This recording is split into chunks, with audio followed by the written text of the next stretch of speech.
invitación a ser parte de estas jornadas de actualización, entrenamiento, nutrición, psicología del deporte, que no son más que por ahí transmitirles un poquito cuál es nuestro quehacer o lo que intentamos de algún modo aportar a nuestro equipo. Así que no quería dejar pasar esa oportunidad también de agradecerles a cada uno de ustedes que ha decidido invertir un poquito de su tiempo, de su dinero, bienes que son tan preciados para nosotros más en esta época. Así que quería expresar mi gratitud también para cada uno de ustedes que está hoy acá presente y nos hace el aguante para esto. Para nosotros es muy importante, teníamos muchas ganas de esto, de poder transmitir un poquito un mensaje, información sobre lo que nos toca vivir en nuestro día a día, las problemáticas que nos suceden y de qué modo nosotros intentamos, a nuestro modo y manera, resolverlas. Así que, bueno, sin más preámbulos, vamos a comenzar. Cuando Gonza me invita, me propone esto de las charlas, de conversar un poquito sobre lo que hacemos, yo le pregunto sobre qué pensaba él que podía llegar a interesar, qué podría resultar novedoso o atractivo para ustedes para obtener información, y me dio la libertad de elegir lo que a mí me parecía. Y bueno, en esa duda, en el buscar sobre qué podríamos hablar y transmitirles a ustedes, insisto, surge esta terminología a la cual yo no estaba familiarizado, y acá mi amigo y compañero me ha interiorizado y me ha llevado a esta terminología que es el entrenamiento coadyuvante. Hemos decidido por ello, de algún modo he intentado abarcar cuál es mi quehacer en esta terminología que está un poquito en auge y se habla un poquito más, y sobre la cual vamos a hablar a continuación, y vamos a ver sobre todo cuáles son las bases y los fundamentos sobre los que yo y mi equipo nos apoyamos para de algún modo, como dije anteriormente, aportar el valor que el equipo merece. Así que, bueno, para mí es muy importante siempre, cuando hablamos de algo, saber de qué estamos hablando. Y para eso, si vamos a hablar de entrenamiento coadyuvante, tenemos que saber que es un procedimiento que está pensado para obtener conocimientos, habilidades y capacidades, y que a la vez esta palabra coadyuvante, que hace referencia a aquello que contribuye con otro para lograr un objetivo un poquito más grande o colectivo, que deriva del verbo latín adiuvare, que quiere decir dirigirse a ayudar. Entonces, podemos llegar a la conclusión que el entrenamiento coadyuvante es aquel que va a ayudar, ni más ni menos, a todo esto que hablaron anteriormente Gonza, nuestra compañera las Nutris, nada más que aportar un valor más para un objetivo colectivo un poquito mayor. Y yo he encontrado sus bases principalmente en el sistema facial. Y en el sistema facial, visto desde una perspectiva que a mí me ha aportado Pablo Bordoli, que es un kinesiólogo, no sé si tan importante, pero a mí me ha enseñado y mucho. Yo he conversado mucho con Gonza al respecto, y me ha dado la posibilidad, como dije anteriormente, de interpretar cuáles son las bases fundamentales sobre las cuales yo me he apoyado para tomar decisiones con respecto justamente a mi quehacer dentro de la institución. Entonces vamos a pasar a continuación a ver un poquito de qué se trata este sistema facial y sobre todo la mirada que me ha aportado a mí Pablo Bordoli. Y para eso es necesario que nosotros hagamos un cambio de paradigma y dejemos de ver el sistema facial como nos ha sido enseñado por Vesalio, Testula, Tarsier. Yo he estudiado mucho con ellos el sistema facial, que son anatomistas que nos han enseñado con un paradigma muy mecanicista, científico, cartesiano, que de algún modo tiende a limitar la justificación de su quehacer, y nos explican poco, y no hacen más que mostrarnos.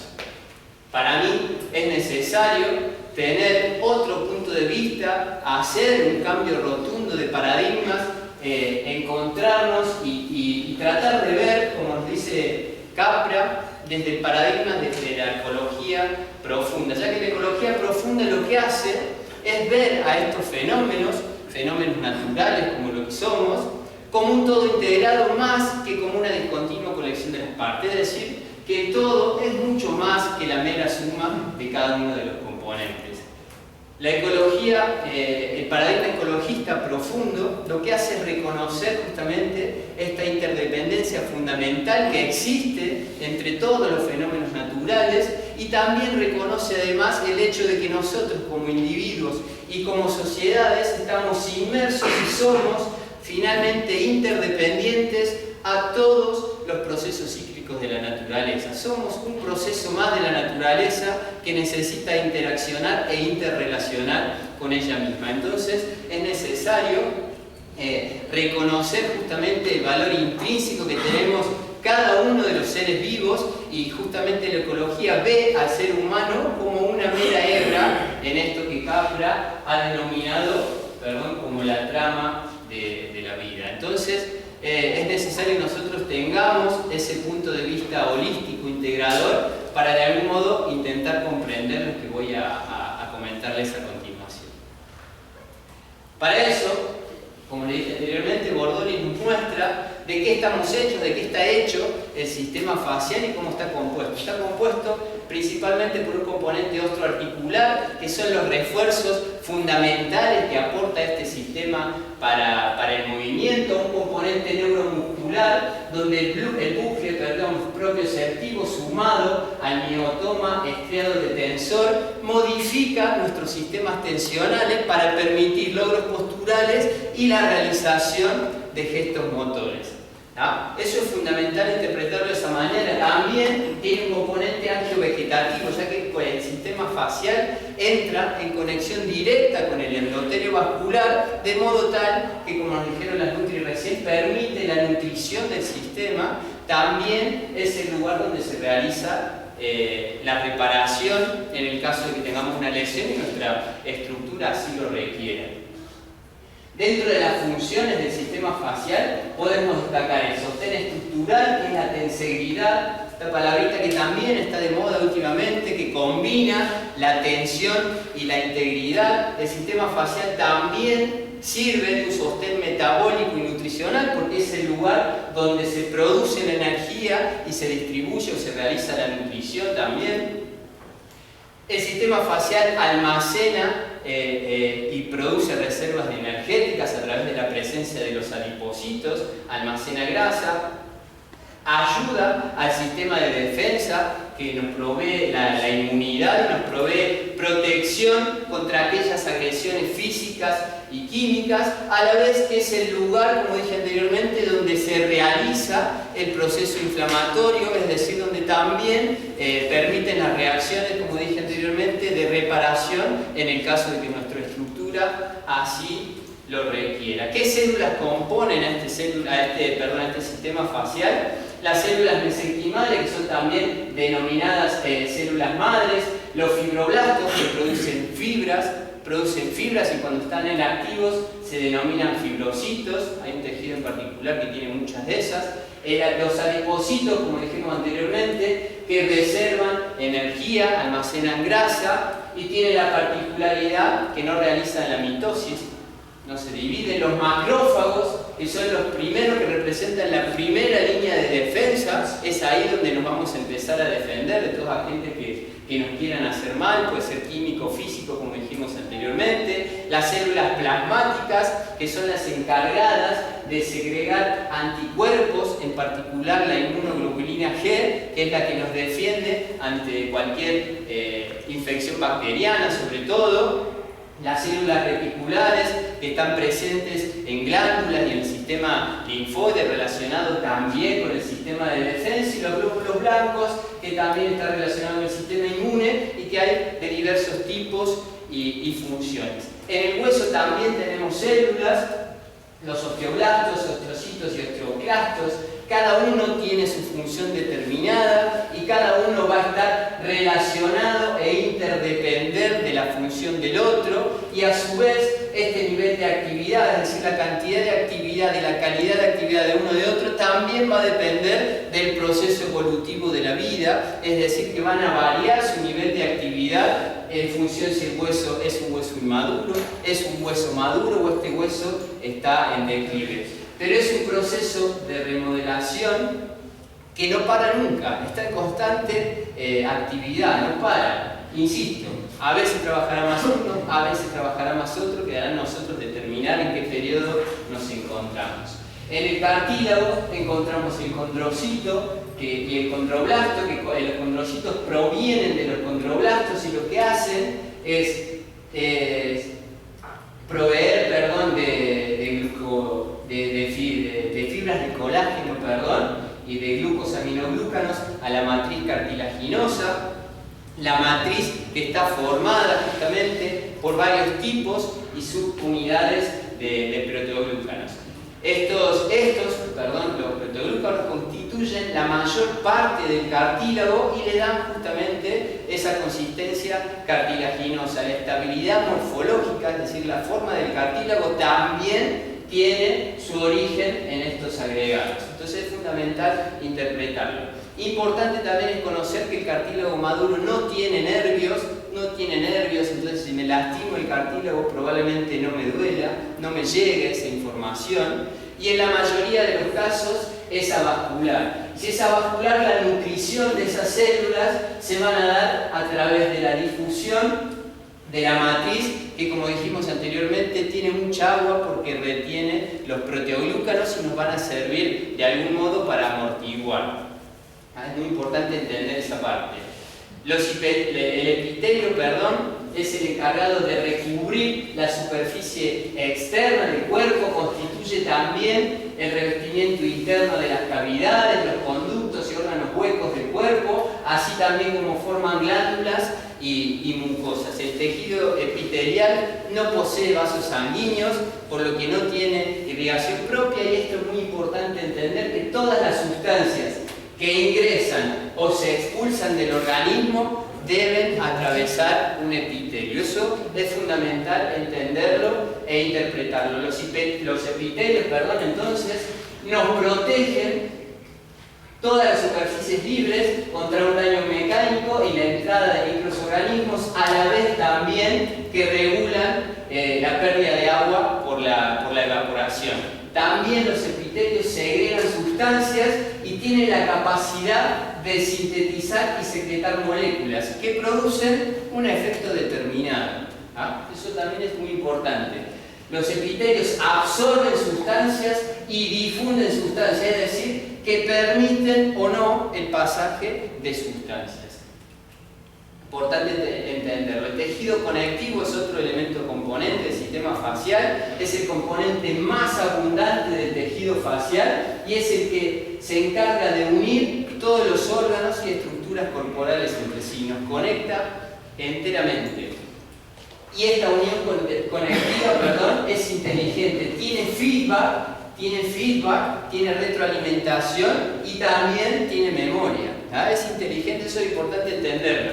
Pero por él corren los vasos sanguíneos y cuando hay inflamación, este tejido conectivo disminuye su posibilidad de adaptarse. Vale decir también que la inflamación es una reacción profundamente necesaria. Pero cuando hay inflamación, como dije anteriormente, el tejido conectivo cambia su función y empieza a adaptarse menos, y es por eso también que es importante controlar las cargas a las que voy a someter a ese tejido conectivo, sobre todo si estoy en un proceso inflamatorio, pudiendo llegar en ocasiones, por indicación médica sobre todo, al reposo y a la inmovilización. Eso es importante entenderlo e interpretarlo cuando voy a trabajar con un deportista que ha sufrido algún tipo de lesión.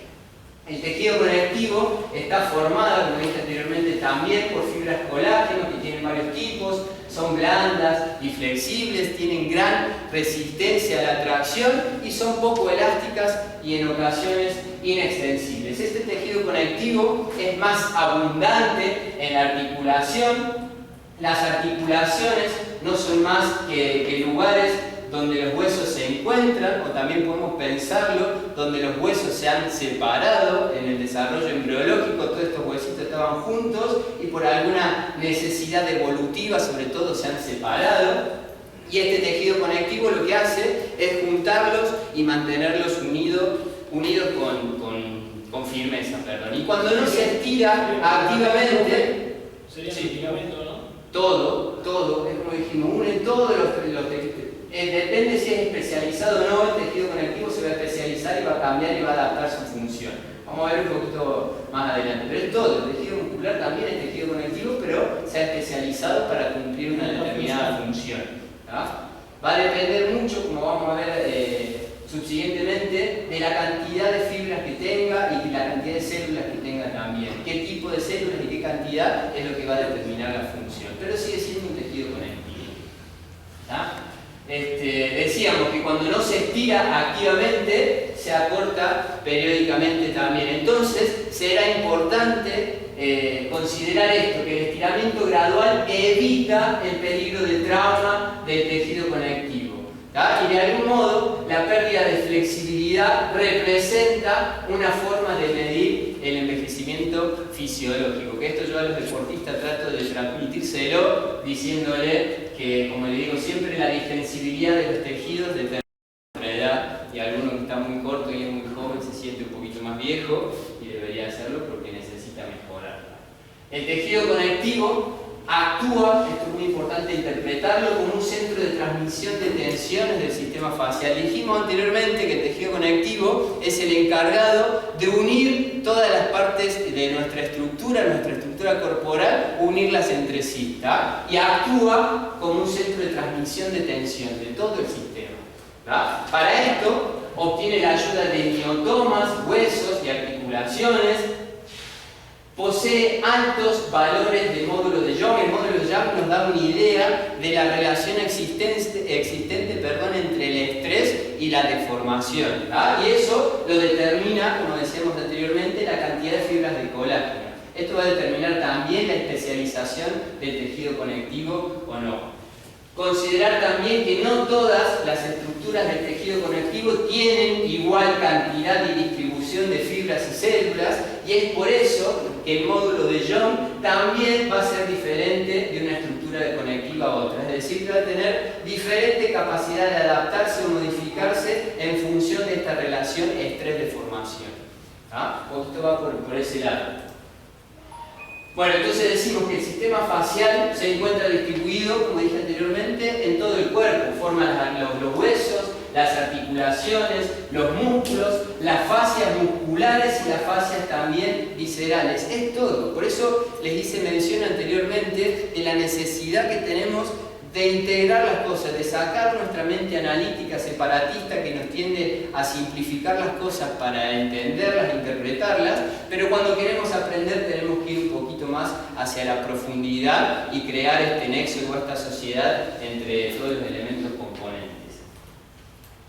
Según su ubicación, al sistema facial lo podemos describir en una fascia superficial, una fascia profunda, una aponeurosis muscular de inserción y una aponeurosis muscular de envoltura. Pasamos a continuación a ver cada una de ellas. La fascia superficial se encuentra en todo el cuerpo, ocupa la capa profunda de la piel y es la que posibilita de algún modo la libertad de movimiento de la piel. Hace también las veces de aislante térmico, nos ayuda, nos protege, como dijimos anteriormente, y presta inserción a los músculos cutáneos. Estos músculos superficiales, a mí se me nota ¿ves?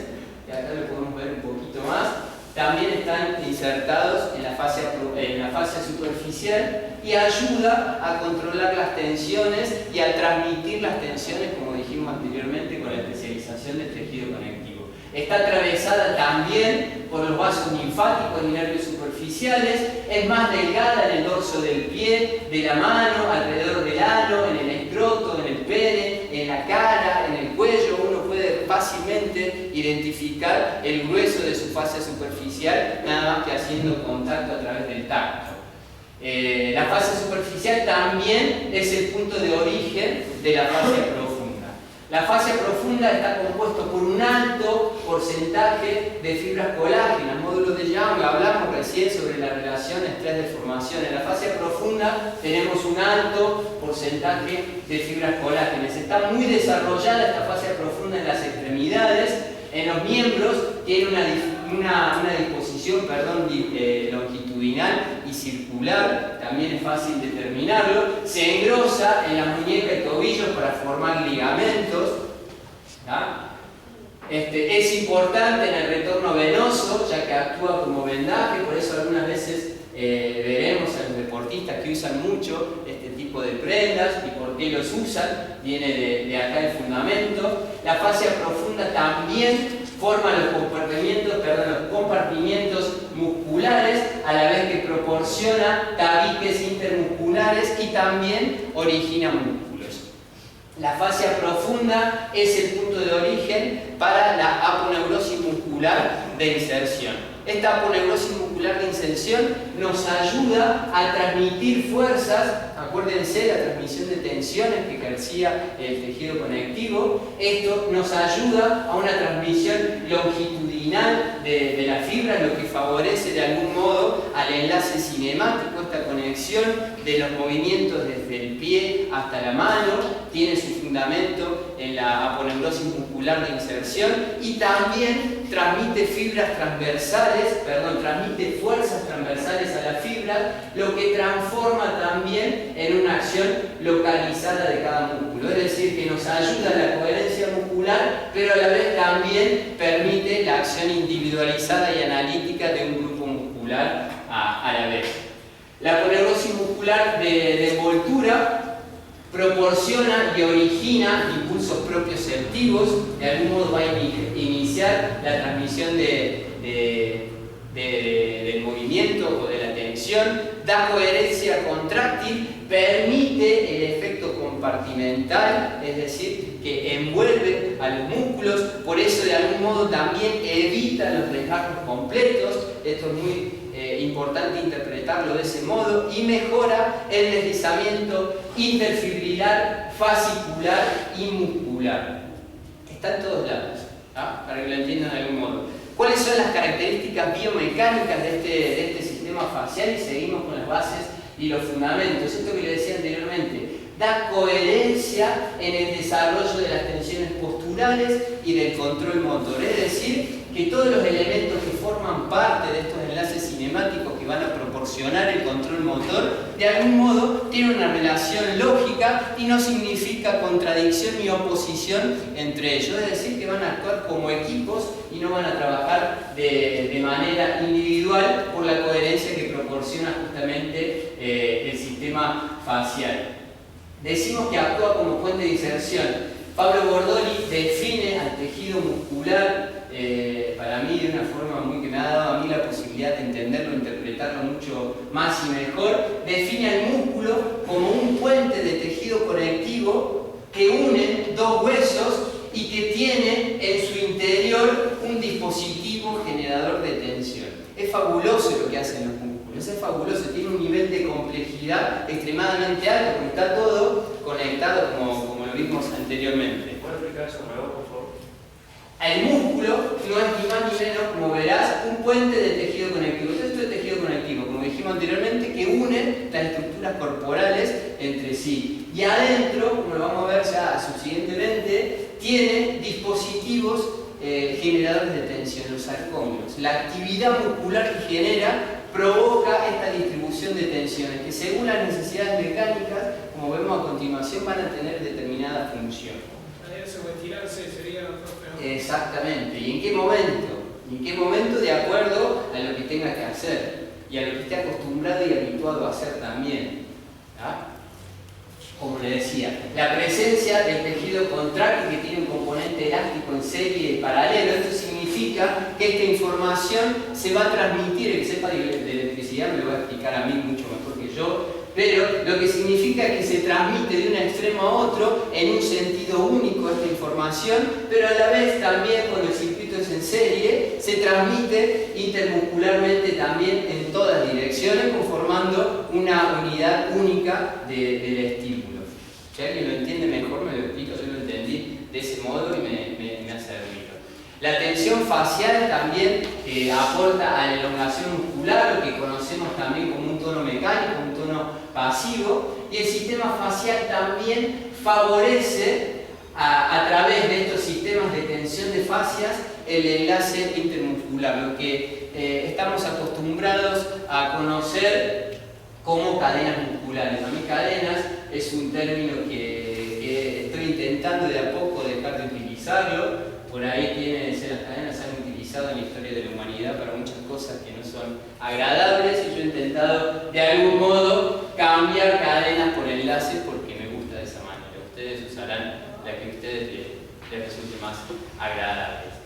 Seguimos las características biomecánicas del sistema facial. Decimos que origina impulsos propioceptivos. Esto es fundamental para la coordinación neuromuscular, que las fascias tengan la posibilidad de originar ese tipo de estímulos. Separan las fibras lentas de las rápidas, mantiene la posición de las vísceras en su lugar y también disminuye el efecto de tracción sobre los huesos. Eso es muy importante cuando nosotros tenemos músculos tensores de fascia que a veces que confundimos la acción. Han escuchado nombrar el tensor de la fascia lata, por allá nosotros lo utilizamos mucho, que confundimos o creemos que el tensor de la fascia lata es abductor o separador de la cadera, pero en realidad tiene como principal estímulo esto: proteger a los huesos del efecto de tracción, sobre todo. El cuádriceps es un músculo muy potente, los aductores son muy potentes, y el tensor de la fascia lata, como centro de transmisión de tensión o regulador de tensión, se encarga de algún modo de justamente disminuir este esfuerzo de tracción sobre los huesos. Si hablamos del sistema facial, no hay otra posibilidad que hablar de esta capacidad condicional, que es sobre la cual vamos a poder tener más injerencia en nuestro accionar, y de algún modo vamos a poder determinar o aportarle, como dije anteriormente, el valor a nuestro equipo. Y si hablamos de flexibilidad, como dije anteriormente, también es necesario saber de qué estamos hablando cuando hablamos de eso. Entonces decimos que la flexibilidad es la capacidad de algún modo de disminuir la resistencia del sistema facial y permitir un mayor grado de amplitud de excursión articular. La flexibilidad decimos que aumenta el rango articular, mira esta palabra, deformando de manera permanente el tejido conectivo con sus especializaciones e inhibiendo la resistencia muscular. Estas son dos palabras importantes: deformar e inhibir, para que de algún modo después cada una de las personas que vamos a actuar, vamos a trabajar con ellas, disponga de un cierto grado de amplitud y de excursión articular, que alguno lo tendrá más entrenado, por supuesto, que otros. Pero eso está al alcance de cada uno de nosotros porque estamos hechos de la misma manera. La flexibilidad, continuamos también, podemos decir que los elementos contráctiles, que son aquellos que generan este dispositivo de tensión, de verdad que hablamos anteriormente, son los que generan justamente una tensión adicional a esta tensión de base y pueden verse y actuar en ocasiones como factores restrictivos de la flexibilidad misma. No solamente la deformación, sino también hablamos de la posibilidad de inhibir las acciones musculares para aumentar el rango de ejecución articular. Y esto depende de las proteínas musculares que van a permitir o no justamente la flexibilidad del tejido conectivo, que a su vez también está influenciado por el dispositivo integrador del movimiento, que mañana vamos a ver un poquito más, que es el sistema nervioso, y el ATP, que tanto nos hablaron recién de la necesidad de nutrirnos con energía y demás. Importante considerar estos aspectos. La flexibilidad, como toda capacidad condicional, tiene sus bases neurofisiológicas y por lo tanto, además de estirar, como dijimos anteriormente, para reducir las descargas, es necesario también reducir las descargas excitatorias de los músculos y potenciar descargas inhibitorias para poder obtener la relajación muscular. Cuando uno habla de modulación, siempre es necesario la presencia de dos fuerzas. Y cuando uno habla desde el aspecto neurofisiológico, esas dos fuerzas son la excitación y la inhibición. Y nosotros tenemos que buscar la forma de encontrar, modular eso, de encontrar el equilibrio, que ahí es donde radica nuestro principal desafío. ¿Qué hacemos ante eso? ¿Y por qué es importante la flexibilidad? ¿Por qué? Porque, como dijimos anteriormente, nos permite movernos, nos saca estas cadenas, aumenta la amplitud de excursión articular, nos da más posibilidad de movernos y mejor. Es importante también para el rendimiento deportivo porque permite optimizar el rendimiento muscular, inhibiendo todas esas tensiones adicionales que no nos sirven, está disminuyendo la tensión del grupo antagonista. Sobre todo yo esta imagen la pongo a modo ilustrativo, pero es lo que nosotros denominamos como una tensión residual adversa. Es muy importante trabajar sobre ese tipo de cosas porque también puede acelerar los procesos de recuperación a través del alivio sintomático o alivio del dolor muscular. Es importante también porque de manera indirecta también mejora las funciones respiratorias y o circulatorias, van de la mano. También es obvio decir que los principales beneficios los vamos a tener en las funciones articulares y musculares porque disminuye el estrés a través de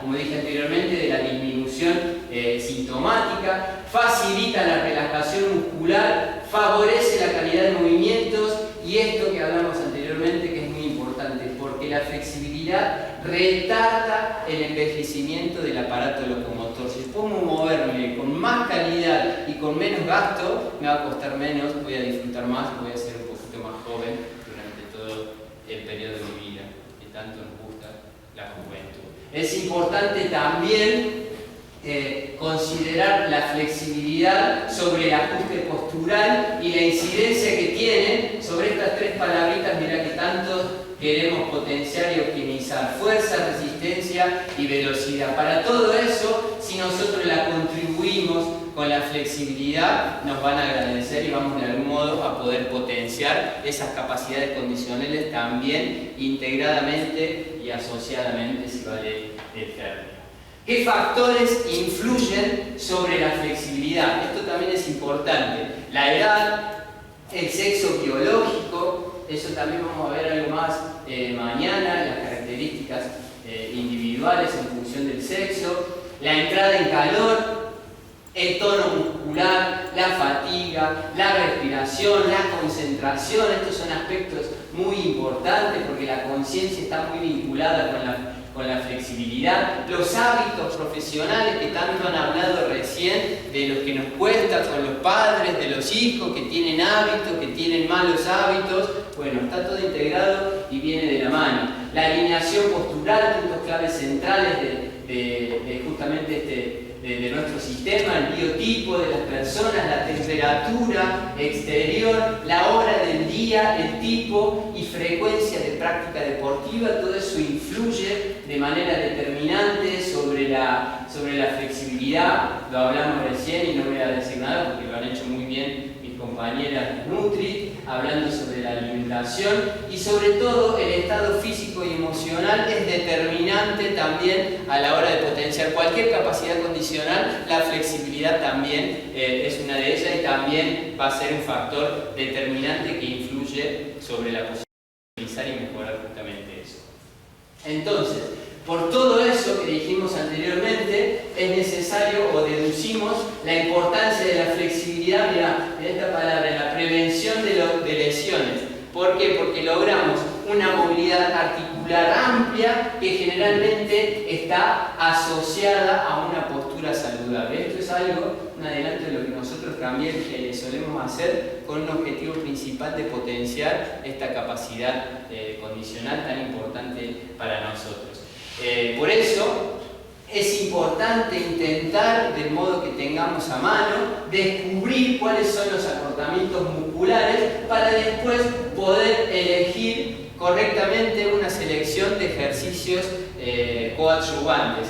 Ser flexibles implica tener, como dije anteriormente, mayor expulsión articular. Y esta expulsión articular solamente es posible si los amortiguadores que la protegen están en óptimo estado de salud, es decir, que tienen fuerza y coordinación neuromuscular. Yo les puse estas fotos medio a modo de ejemplo nomás, no se notan bien los numeritos, pero en este jugador se nota que tiene menos expulsión articular, sobre todo de su tobillo izquierdo. Verán acá, no sé si logran apreciarlo, como en la columna dorso-lumbar se nota que hay mayor rigidez, como mirá este pie, el pie contralateral llega a una posición, el otro llega a otro. Bueno, todo eso es lo que nos da de algún modo una dirección o un punto hacia donde nosotros elegiremos a posterior cuáles son los ejercicios coadyuvantes que nos van a llevar a justamente ayudar al objetivo primordial, que es la optimización del rendimiento. Entonces, decimos que es importante asociar la flexibilidad con la relajación, con la conciencia y la coordinación corporal. Esta es una actividad que nosotros hemos hecho hace poco, por la cual los jugadores, el grupo han tenido una gran adherencia, yo se los agradezco y se los digo siempre, pero esto lo hemos hecho hace poco, va a tener un partido muy importante para nosotros y de algún modo estas palabritas, relajación, conciencia y coordinación, a través de la ejecución y de la repetición, uno lo va adquiriendo. Nosotros vamos buscando nuestras estrategias para llegarle a los jugadores y que los jugadores interpreten la necesidad que tiene toda la base anterior, que al deportista por ahí le importa poco, tenemos pocas oportunidades de hacerle saber esto, pero cada vez que podemos actuar nosotros intentamos hacerlo, como dije anteriormente, con esta base. Bueno, hablamos un poquito sobre cuál es la base, vimos un poquito anticipadamente qué decidimos hacer, pero una vez que ya tenemos la base, ya sabemos sobre dónde nos vamos a apoyar para generar con seguridad nuestro aporte, nuestro valor al equipo. Es el momento donde tenemos que empezar a hacernos preguntas. Preguntas de ¿qué hacemos con todo esto? ¿Hacia dónde vamos con el sistema facial? Porque yo le voy a hablar del sistema facial al deportista, al técnico, a quien fuere, y mucha bola no me van a dar, y es la verdad. Tengo que ver yo qué hacer ahora con todo esto y de qué disponer para de alguna manera, insisto, aportar este valor que me toca a mí desde lo personal. Para eso, yo tengo una serie de propuestas que en realidad, como dije anteriormente, es mi modo y manera de transferir esta base a mi accionar o realizar mi aporte a nuestro equipo. Y para eso les propongo, o les muestro, no sé cómo quieran tomarlo, una serie de actividades. Para eso la primera actividad es una actividad que yo creo que a la mayoría de nosotros nos cuesta mucho, pero que nos da muchos beneficios y nos orienta y nos ayuda, que es la acción de pensar. Ya tengo una base sobre qué analizar, ya me empecé a hacer las preguntas, ya tengo más o menos dónde apoyarme para direccionar y para direccionar justamente esta próxima acción que Gonza ha hablado mucho, que es la acción de observar. Una vez que pensé, analicé, más o menos tengo una base de apoyarme, tengo que empezar a observar lo que sucede en el entorno y de qué manera yo voy a poder aportar, insisto, soy repetitivo, el valor que tengo para aportarle. El poder de la observación, ya nos han hecho mención mucho antes. Hipócrates en el año 400 a.C. fue uno de los que impulsó o fue de alguna manera un predictor del racionamiento científico con base en la información, en la observación, y en la experiencia. Aristóteles también era otro de los que nos aportó la importancia de la observación para el conocimiento de la naturaleza, del cual nosotros somos partes e interdependientes cíclicamente.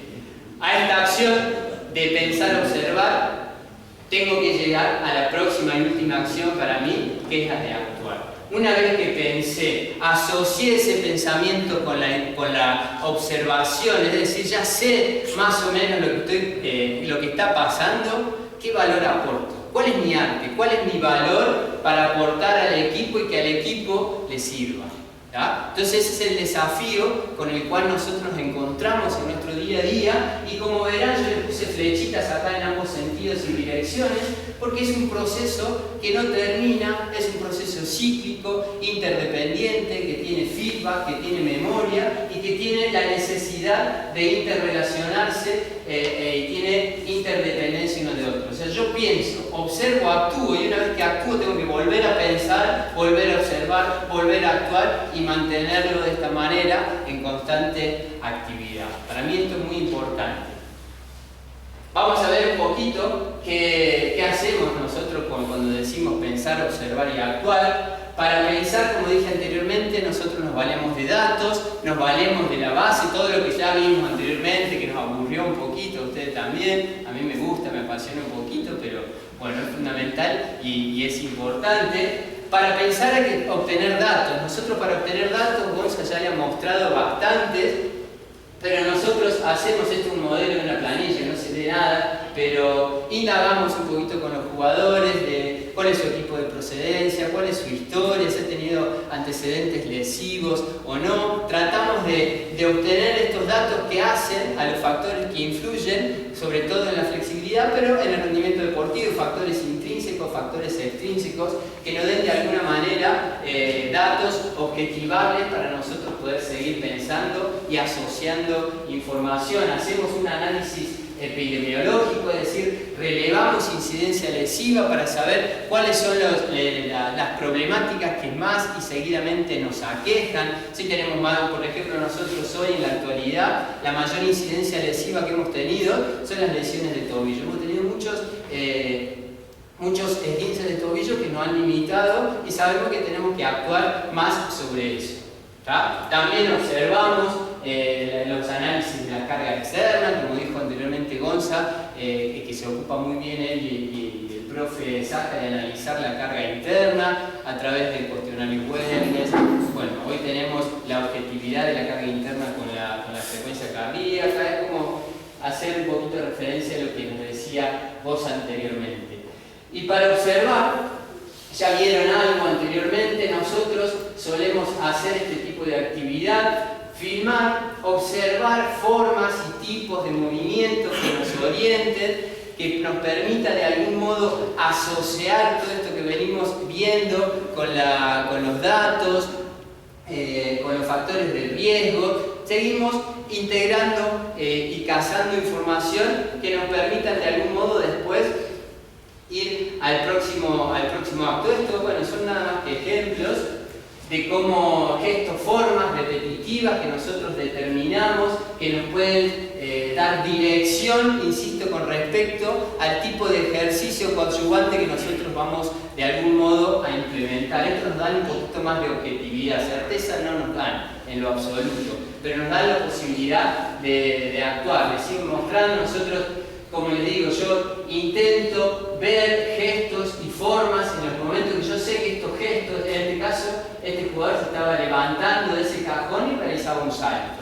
¿Tá? Este jugador venía retrocediendo, giró y buscó acelerar. Este jugador en este caso tiene una molestia, una dolencia a nivel lumbar, es su sacro ilíaca derecha, y bueno, nosotros encontramos en este tipo de análisis que fíjense que acá no trazo ninguna línea, en otros lugares sí trazo líneas, pero en este caso no me hizo falta ni siquiera trazar líneas, ni ser extremadamente objetivo con la cantidad de movimientos, ni hacer ningún tipo de análisis cinemáticos. Encontramos que esa gestoforma en particular estaba relacionada con su dolencia y buscamos la manera de algún modo de después solucionarlo.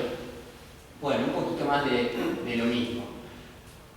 Pensamos, observamos y ahora nos toca aportar el valor, aportar lo que nosotros tenemos para que el equipo sirva, para que el equipo les sirva y les permita de algún modo potenciar su rendimiento. Yo a continuación voy a mostrarles a modo de anécdota un poquito lo que he ido haciendo yo, que seguramente no soporta ningún rigor científico como nada de lo que yo anteriormente les digo. Yo siempre trato de decirlo, no me crean nada de lo que yo les digo, vayan y comprueben ustedes con su experiencia, con su observación, con su pensamiento, hagan lo suyo y fíjense de qué manera pueden solucionar solucionar esas problemáticas que ustedes tienen en su día a día.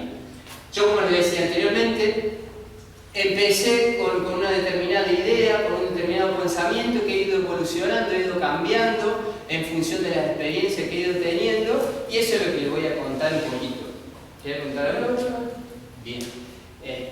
Bueno, nosotros en primera instancia hacíamos, o yo en particular, basaba mucho mi quehacer a posterior en este tipo de análisis, que es un análisis biomecánico de la carrera, que yo tenía la posibilidad de escuchar a un kinesiólogo que es un kinesiólogo de la selección mayor de AFA, Luis García, que es un tipo que me ha transmitido mucha información y mucha capacidad, y él se dedicaba a hacer este tipo de estudios que nos daban la posibilidad de objetivar dolencias o identificar alteraciones del movimiento, y venía con un programita de ejercicios distribuido en fases que el jugador se encargaba de aplicar y que de algún modo nos llevaba hacia algún lado.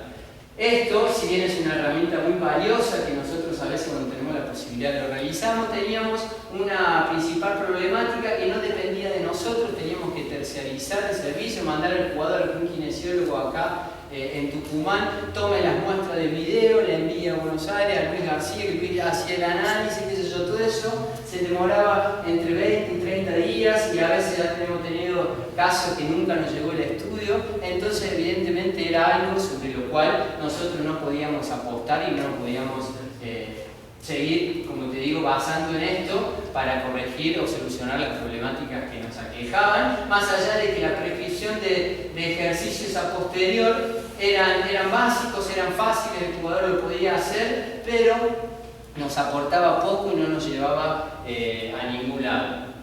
Posterior a eso, yo he intentado hacer una serie de propuestas, de actividades en función de las dolencias, es decir, me venían y me decían, ¿sabes que me andan doliendo un poquito los aductores? Tengo un poquito sobrecargado los isquios, mis gemelos tienen duda, he tenido siempre problemas con eso, y yo le hacía una serie de propuestas de ejercicios básicos. Esto yo se los pegaba en el gimnasio, o todo aquel que lo requería se lo mandaba también en un PDF por el teléfono. Esto a algunos jugadores les servía, a algunos jugadores andaban bien, les gustaba. Yo he interpretado que era muy poco, era muy corto, porque eran ejercicios muy generales, estructurales, y las demandas mecánicas a las que son sometidos los deportistas son mucho más extensas y mucho más importantes, que esto no llegaba a cubrirlas. Bueno, esto a algunos, como les digo, a algunos sí les servía, a otros no tanto, a mí no me convencía en lo absoluto. Posterior a eso, durante la pandemia, el año pasado, que ha sido como un boom de transferencia y distribución de información, yo encontré esta infografía propuesta por la licenciada Rocío Flamini, especialista en deporte también. Y yo cuando empecé a leer estas cositas, a mí me gustaron mucho, me resonaron, y de algún modo dije, esto es lo que a mí me va a dar no a mí, pero es yo intento, puedo reproducir esto, sé que vamos a tener, o pienso que vamos a tener, mayores resultados. Y la propuesta es la siguiente: 10 minutos de una movilidad articular activa, actividades preventivas individuales subsiguientes. Posterior a esto, actividades generales orientadas a la actividad, actividades específicas orientadas a la actividad en el entrenamiento propiamente dicho, que ocupa la mayor cantidad de tiempo, y después una vuelta a la calma. Este cartelito, esta infografía, yo también se las pegué en el gimnasio, pero evidentemente tampoco hemos tenido mucha adherencia, mucha capacidad de repetición de esto, proyectos que requieren mucha autogestión y autoorganización por parte del deportista, que es uno de los objetivos y uno de los desafíos que yo me he planteado también para este año, de empezar a que el deportista autogestione eso, porque al deportista le gusta mucho hacer, y mientras más se explora, creo yo, más posibilidades de mejorarse, más posibilidades de conocerse y de poder transferir. Bueno, Hago esos cartelitos, tampoco me queda conforme, yo creo que no llegaban estos cartelitos, si bien yo pego el cartelito y antes de la sesión estoy yo ahí en el gimnasio nuestro, tratando de individualizar a aquellos que podemos y a aquellos que no, se nos complica, bueno, pero queda en eso. Entonces, como yo veía que esto no nos llevaba a ningún lado, hablo con el profe de ese momento, el profesor Ricardo Soma, con el cual me une una profunda amistad, con el cual tengo un alto grado de aprecio, y le propongo la posibilidad de empezar a iniciar las sesiones teniendo en cuenta la infografía anterior y tratar de darle ese orden secuencial de actividades que eran las que, a mi modo de entender el movimiento por la base que anteriormente habíamos nombrado, es la que nos podía de algún modo coadyuvar a lograr justamente esta deformación temporal en principio del tejido conectivo para luego hacerla permanente y de algún modo favorecer la conciencia, la relajación y demás. Entonces le propongo iniciar las actividades del grupo, no las previas, sino las del grupo, con ese tipo de actividades a la cual este querido profesor ha accedido y me ha permitido ese lugar. Esto es una imagen de cuando volvimos después de la pandemia, donde los grupos entrenábamos en 4 grupos separados. Yo, me parece, soy yo. Me paraba ahí en el medio, trataba de algún modo hacerlos estirar, que tanto les gustaba, hacer las cruces y demás.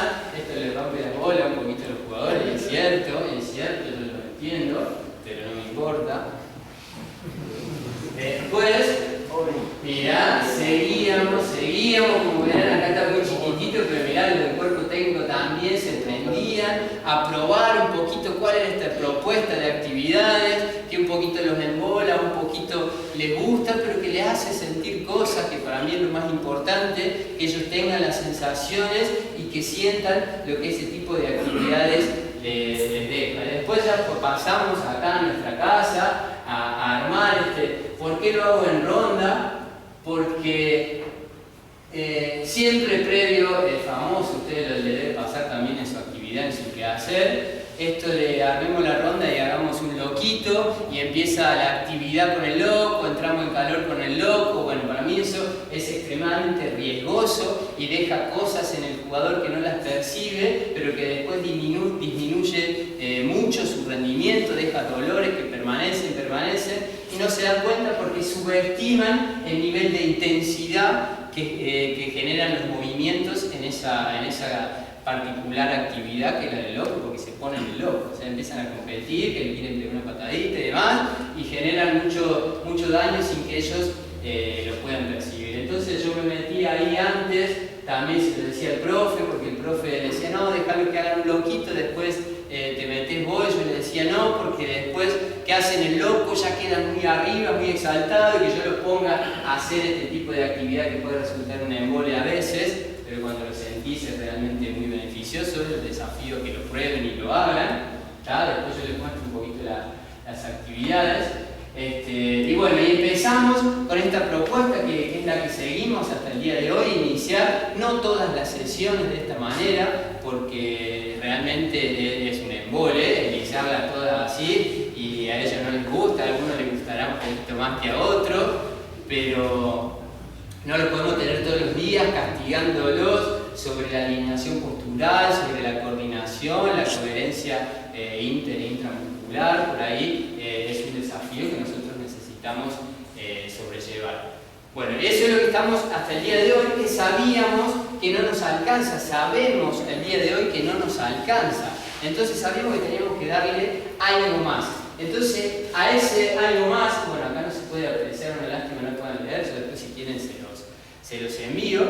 Hicimos una propuesta también sobre un plan o un programita de ejercicios respetando la secuencia que dijimos anteriormente de la infografía, movilidad articular, actividades preventivas individuales y demás. Ejercicios generales para que ellos tengan, también lo pegué en el gimnasio y lo pegamos ahí para que lo lean y ellos dispongan de eso, para que lo puedan ejecutar y tengamos un componente más que oriente a minimizar el riesgo lesional, que es el aporte que nosotros queremos queremos realizar. Esta prescripción solamente del programa tampoco genera mucha adherencia porque queda ahí el cartelito y son pocos los que van y leen y lo ejecutan. Entonces decidimos con el profe de algún modo empezar a esta actividad, proponerla o prescribirla con un profesional a cargo. En este caso soy yo el que ejecuta este tipo de acciones con los jugadores que nosotros determinamos que se pueden encontrar en una zona de riesgo, o también en base a la observación, el pensamiento que hicimos anteriormente, determinamos que podemos de algún modo orientar y desarrollar algún tipo de actividad que los mejore o minimice de algún modo la posibilidad de lesionarse. Entonces lo que hacemos al día de hoy es un poquito esto. Esto, si bien no es una muestra de un preventivo en sí, porque no lo he filmado, no tengo la posibilidad, porque cuando llegan temprano estoy yo solo y están un par de jugadores, son 10 o 15 jugadores que generalmente los elige el profe, me pregunta a quién podemos sumar. A mí me gusta siempre que no sea de carácter obligatorio, al contrario, que sea opcional, que el jugador vaya porque cree que lo necesita y se predisponga de una mayor y de una mejor manera porque así lo siente, tiene la necesidad de hacerlo. Yo se los voy a mostrar esto de modo ilustrativo, la calidad por ahí tampoco está buena, pero es un poquito lo que solemos hacer. Ahí estamos estimulando un poquito lo que yo denomino la atención y el equilibrio, que es la primera parte de esta distribución de la atención del sistema facial que necesitamos. Vamos moviendo, acá utilizamos una guía o un tutor que nos sirve como para direccionarnos o ayudarnos con respecto a la alineación corporal o a la alineación de puntos claves centrales. Después va evolucionando, como les dije, se mueven un poquito, tratando de mantener esta alineación. Evolucionamos a sacarle el tensor, el tutor, que ellos dispongan y tengan una conciencia corporal con respecto a sus movimientos. Alguno lo hará mejor, alguno lo hará peor, alguno lo hará con mayor o menor predisposición, pero de algún modo esto lo que hacemos ahí es tratar de optimizar sistemas de soporte. Ellos siempre me joden o se joden entre ellos, porque los hago bailar, los hago estirarse, piensan que somos valer. Bueno, yo a eso siempre les digo, ¿ves? Como terminamos con otro nivel de actividad, mucho más cerca de lo que es la actividad propiamente dicha. Esto es nada más que un ejemplo, estos son unos minutitos, pero la idea es justamente respetar ese orden secuencial y que deje al deportista con un nivel de predisposición estructural, es decir, que su estructura ya esté lista para la cagadita palo que se viene, porque siempre es así. Es así. Bueno, a esto también sabemos que no nos alcanza con eso también y que necesitamos seguir sumándole instrumentos, a lo que también el día de hoy yo he empezado a hacer videos individuales que se los mando en función de lo que me solicitan, en función de lo que nosotros, insisto, ya pensamos, ya observamos y sabemos a dónde vamos. Soy yo diciéndoles un poquito, transmitiéndoles el mismo mensaje que tanto hemos repetido acá sobre lo que tienen que hacer, cómo lo tienen que hacer, que en realidad no les digo tanto, solamente les muestro, les propongo y siempre son ellos los que terminan de algún modo enseñándonos. Justamente ayer tuvimos una charla, hoy tuvimos una charla con uno de los jugadores que nos enseñaba un poquito sobre la necesidad que él tiene de poner el cuerpo de una determinada forma para realizar un movimiento en particular, que yo no lo consideraba de esa manera porque yo tengo otra visión, pero siempre son ellos los que nos ayudan a redireccionar este proceso y de algún modo inventar, crear y disponer una serie de secuencias de ejercicios que van a mejorar un poquito el rendimiento. Bueno, esto a modo de ejemplo. Yo después de todo esto lo voy a subir a mi canal de YouTube para que ustedes puedan disponer de ellos, verlos, hacer lo que a ustedes les parezca. Esto también, este es otro tipo de ejemplo, también lo filmo a ellos, los filmo a ellos haciendo los movimientos que hemos hecho en esa sesión de preventiva individual y que de algún modo después intentamos transferirlo. Este es nuestro gimnasio, este es uno de los jugadores que lo viene aquejando un dolor inguinal, lo que también conocemos como pubalgia, pero es una terminología más. Bueno, tipos de ejercicios que yo les propongo. Estos videos individuales son los que yo he percibido, estoy haciendo ahora, este fue la semana pasada, son los que yo he percibido que tienen gran nivel de adherencia. Esto es lo que más les gusta, porque ellos después agarran su teléfono, miran el movimiento, si les gustó o no les gustó, yo les pregunto cómo les va, les pido que me devuelvan, que me hagan una devolución con respecto a si les hace bien, no les hace bien, les gusta, no les gusta, para de algún modo seguir en la búsqueda de algo que nos ayude a minimizar. Este tipo de actividad la hemos realizado también previa a las competencias. Este particular es un jugador que necesitaba este tipo de actividad, que lo hemos venido siguiendo durante todo el tipo de año, durante todo el año, y que hemos ido variando las actividades con el único objetivo de que este jugador no pierda tiempo, es decir, esté a disposición del cuerpo técnico sin que a su estructura le refiera mucha injuria, mucho daño. Entonces, bueno, ese es el tipo de actividad que esto lo hemos hecho el mismo día de la competencia, a la mañana posterior al desayuno. Una actividad de estiramientos, como le dije anteriormente, conciencia corporal, percepción de los apoyos, optimización del sistema de soporte y un montón de terminología teórica que por ahí no viene al caso.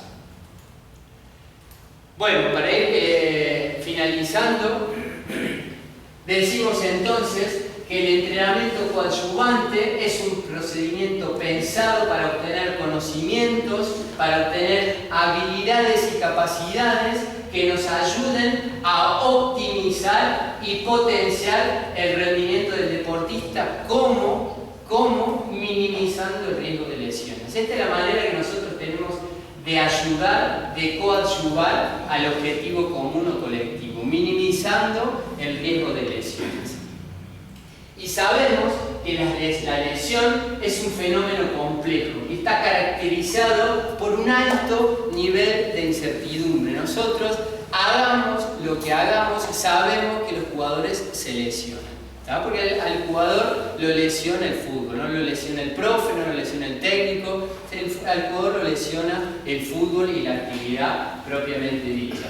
Y sabemos que no tiene una linealidad inherente, es decir, que la causa y el efecto no siempre son los mismos, ¿tá? Hay una interrelación dependiente de factores que nosotros debemos de algún modo analizar. Y la limitación justamente que tenemos nosotros de explicar este fenómeno complejo que es la lesión, no nos tiene que servir para impedir de algún modo mejorar nuestro poder de predicción para la ocurrencia de lesiones. Es decir, que no nos podemos justificar en que no sabemos cuándo se va a lesionar el jugador, sino que tenemos que seguir indagando, estudiando, pensando, observando y actuando para que las lesiones no ocurran, o al menos saber cuándo están por ocurrir y saber de qué manera nosotros podemos aportar nuestro valor. Entonces, pensar, observar y actuar nos permite de algún modo delimitar esto, perfiles de riesgos a través de una evaluación continua y permanente. Pensar, observar y actuar es lo que nosotros hacemos todo el tiempo,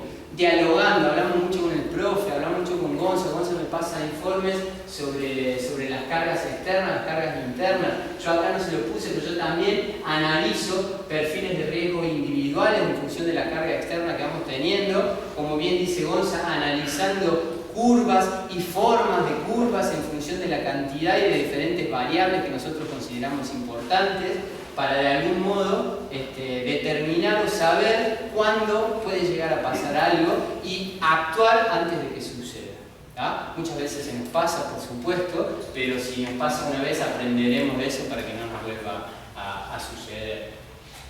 Entonces es importante también, más allá de pensar, observar y actuar y de hacer los pasos que hacemos siempre, de disponer de estrategias alternativas para lograr este objetivo, que es el de minimizar el objetivo. Siempre necesitamos obtener o direccionar, disponer de otra herramienta, para lograr eso. Y entonces, esto es importante también, considerar la frustración para lograr esta elongación de manera lenta, gradual y progresiva. A mí me ha pasado muchas veces, me sigue pasando, de prescribir una serie de actividad o ejercicio que requiere una dificultad coordinativa que al deportista lo supera, y no le gusta, y no lo toma, y no se adhiere, y entonces yo esta elongación difícilmente la consigue. Entonces eso también es un aspecto a considerar a la hora de proponer algo. Sobre todo las actividades, sobre todo ese tipo de actividades. Y esto es fundamental interpretarlo, entenderlo, que estirar, flexibilizar y entrar en calor no son lo mismo, no son sinónimos. Esto tengo que saberlo y empezar a obtener, como dije anteriormente, a pensar estrategias que me lleven a estirar, a flexibilizar y a entrar en calor. Pero no son la misma cosa. Debería hacerlo en momentos diferentes y con propuestas diferentes. Por último, yo quiero proponerles una serie de mensajes para que les vaya quedando. La atención es la capacidad que tenemos cada uno de nosotros para discernir y centrarnos en todo aquello que nosotros queremos y debemos percibir. Retenemos en el primer plano de nuestra mente solamente aquello que más nos interesa. ¿Tá? Entonces, yo les pregunto a ustedes, yo me lo pregunto cada día de mi vida, ¿dónde centran su atención? ¿Dónde estás pensando? ¿Dónde estás mirando? ¿A dónde le apuntás? Porque esa es la manera que vos vas a introducir información para tu quehacer diario. De ahí es donde vas a sacar vos la información, creo yo, a mi modo de pensar, que vas a obtener la información para de algún modo alivianar el camino. Esto es muy importante para mí. Los modelos ideales aprendidos muchas veces pueden desorientarnos si nosotros no confiamos en nuestro conocimiento. Yo todo esto que le acabo de mostrar, el pensar, observar y actuar, lo estoy haciendo ahora, pero yo anteriormente he seguido muchos modelos orientados a la prevención, a la disminución de riesgos, modelos de Van Michelin, que lo hemos hablado con Pella alguna vez, viene del año 1942, ahora está de moda, un poquito no de moda, porque es una información muy importante de los sistemas dinámicos complejos para de algún modo poder predecir la ocurrencia de lesiones, pero todos esos modelos por ahí se rigen bajo la ley de la ciencia, y esta ley de la ciencia por ahí suele ser muy dura, muy rigurosa, y no nos permite a nosotros, por la problemática que nos aqueja, ser condescendientes con este rigor científico. Es decir, yo todo lo que les acabo de mostrar, como les decía anteriormente, difícilmente pueda soportar un rigor científico porque las ciencias son muy duras, pero creo yo que las ciencias también no abarcan la realidad y no abarcan lo que a nosotros, por lo menos, o a mí, en mi caso, necesitamos en el día a día. Las problemáticas necesitamos resolverlas más allá de soportar algún tipo de rigor científico, y por eso es muy importante saber de qué disponemos en nuestro conocimiento, porque también muchas veces no somos lo suficientemente sabios para que se nos confíe el conocimiento. Entonces quedará en cada uno de nosotros determinar eso que sabemos y eso que no sabemos, porque no sabemos que hay muchas cosas que no sabemos. Eso es importante determinarlo. Yo sé que hay muchas cosas que no sé, y también hay muchas otras cosas que no sé que no sé. No sé si me explico. En el mundo hay una cantidad de información disponible que no la conocemos. Hoy la pandemia y todo este boom de distribución de información nos da la posibilidad de algún modo de adentrarnos en este mundo de la información, el conocimiento, en el cual yo he empezado de algún modo también a introducirme, y los invito a que lo hagan porque realmente hoy lo tenemos al alcance de la mano, cosa que antes no era así, y teníamos que disponer de un buen capital para invertir, y que alguien nos diga o nos confíe su conocimiento. Hoy eso está mucho más libre y mucho más al alcance de nuestras manos.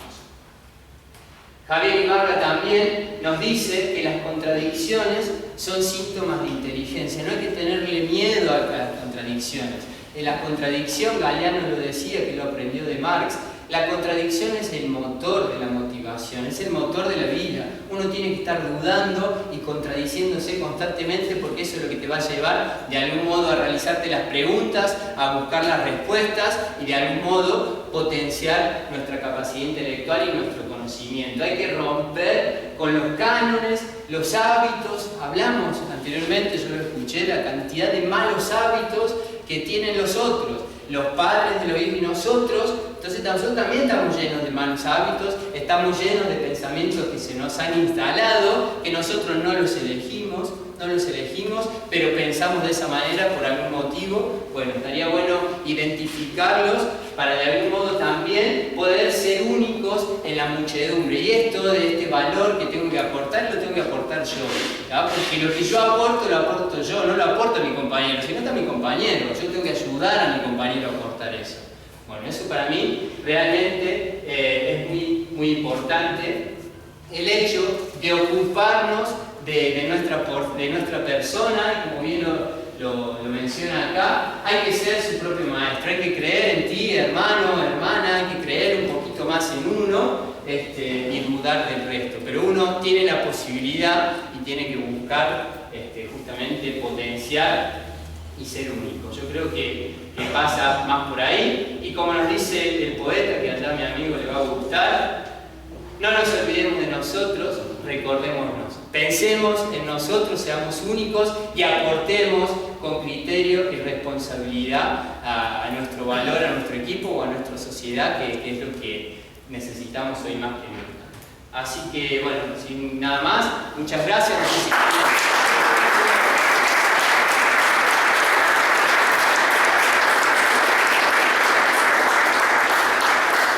Les dejo ahí mis redes sociales, por si quieren. El canal de YouTube lo voy a activar dentro de poco, hay unas cositas subidas, pero todo esto que acabamos de hablar ahora, yo voy a empezar de algún modo, voy a intentar ir subiendo para que usted tenga la posibilidad también de ir viendo lo que hacemos. La base la conocen un poquito, pero sin más que eso. No sé si tienen alguna pregunta, alguna duda, porque fui rápido ahí.